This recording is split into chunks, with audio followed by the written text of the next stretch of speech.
យល់ព្រមយានមកចាប់ផ្ដើមត្រសងជាមួយវគ្គទី1ដែលជាចំណុចចាប់ផ្ដើមនៃសុពិនអាក្រក់វគ្គ1ផ្ទះជួលអាចកំបាំងមេឃចាប់ផ្ដើមស្រទុំ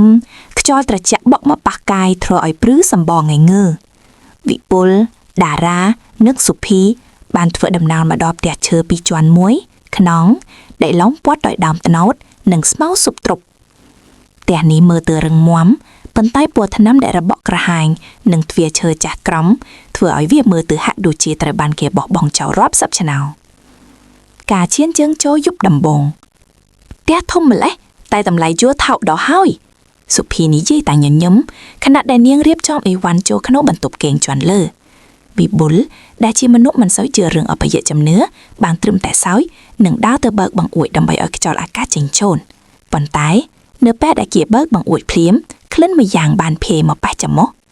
វាជាក្លិនឆ្អាបដូចឈាមលាយឡំជាមួយក្លិនស្អុយរលួយពីបុនក្រវីក្បាលស្មានថាជាក្លិនងាប់សត្វនៅក្បែរនោះក៏មិនបានចាប់អារម្មណ៍អ្វីច្រើនសំឡេងចម្លៃលើពីដានរាត្រីដំបូងបានឈានចូលមកដល់ក្នុងផ្ទះស្ងាត់ជ្រងំ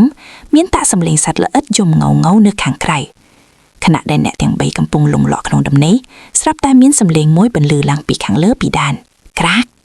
ក្រាកភឹបវាជាសំឡេងដូចជាមាននរណាម្នាក់កំពុងអូសអ្វីមួយយ៉ាងដែលធ្ងន់ដើរចុះឡើងពីលើក្បាលពួកគេតារាភ្ញាក់ព្រឺតគេងើបអង្គុយផ្ទៀងត្រចៀកស្ដាប់សំឡេងនោះមិនមែនជាសំឡេងសត្វកណ្ដោះទេវាគឺជាសំឡេងមានហឹមថប់លាយឡំជាមួយសំឡេងអូសជើងយឺតវត្តមានដែលមើលមិនឃើញតារាសម្រេចចិត្តចុះពីគ្រែដើម្បីទៅដាវីបុលតែពេលដែលគេឈានជើងចុះដល់អ៊ីតគេមានអារម្មណ៍ថាអ៊ីតឈើនោះត្រជាក់ដូចទឹកកកភ្លាមនោះស្រមោលខ្មៅមួយបានជ្រៀកាត់មកគេយ៉ាងលឿនឆ្ពោះទៅកាន់ចន្ទៅវិបុលសុភីអ្នកឯងលេងសើចមែនទេតារាសួរទាំងសំឡេងញ័រគ្មានចម្លើយមានតែសំឡេងសើចខឹកបន្លឺចេញពីក្នុងជ្រុងងឹតនៃបន្ទប់ទឹកពេលតារាបំភ្លីពីលទូរស័ព្ទទៅមើលគេឃើញទ្វារបន្ទប់ទឹកដែលចំហបន្តិចនោះមានម្រាមដៃវែងស្បែកខ្មៅក្រៀមកំពុងតោងទ្វារជឺតចំដូចគួរឲ្យខាចនៅក្នុងវគ្គនេះពួកគេមិនទាន់ដឹងទេថាផ្ទះនេះត្រូវបានគេសែនព្រានដោយជាមនុស្សកាលពីមុនដើម្បីរក្សាទុកអត្ថាកំបាំងមួយព្យាយាមបាញ់ពន្លឺពិលទៅចំទ្វារនោះម្ដងទៀតប៉ុន្តែម្រាមដៃនោះបានប៉ាត់ទៅវិញដោយគ្មានដានជំនួសមកវិញដោយសំឡេងទឹកស្រក់តក់តក់ចេញពីក្នុងបន្ទប់ទឹកដែលគួរតែស្ងួតចេះការពិតដែលលាក់កំបាំងតារាប្រញាប់រត់ទៅដាស់វិបុលនិងសុភីទាំងភៀតភ័យមានរឿងអីតារាអញយល់សប្តិអាក្រក់មែនទេវិបុលសួរទាំងមួយគេងមិនមែនទេខ្ញុំឃើញដៃខ្មៅនៅបន្ទប់ទឹកតារានិយាយទាំងដង្ហក់សុភីដែលនៅស្ងៀមស្រាប់តែចង្អុលទៅជញ្ជាំងក្បែរក្រែនៅលើជញ្ជាំងឈើដែលចាស់ក្រាំមានស្នាមក្រហមហូរចេញពីបន្លោះឈើវិបុលយកដៃទៅប៉ះរួចហេតុមើល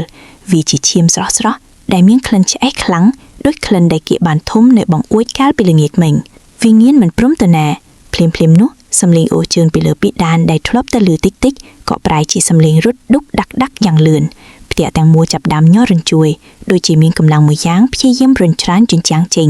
ជួយអញផងសំឡេងខ្សឹបខ្សួរចេញពីក្នុងជញ្ជាំងធ្វើឲ្យអ្នកទាំង3ព្រឹកក្បាលខ្ញាវិបុលសម្រាប់ជុតទៀងពោះថៅដែលគេទុកសម្រាប់កាប់អូសមកវាយបំបែកជញ្ជាំងត្រង់កន្លែងដែលមានឈាមហូរនៅពេលដែលបន្ទះឈើរបឺកចេញពួកគេបានឃើញនៅអ្វីដែលមិនគួរឲ្យជឿ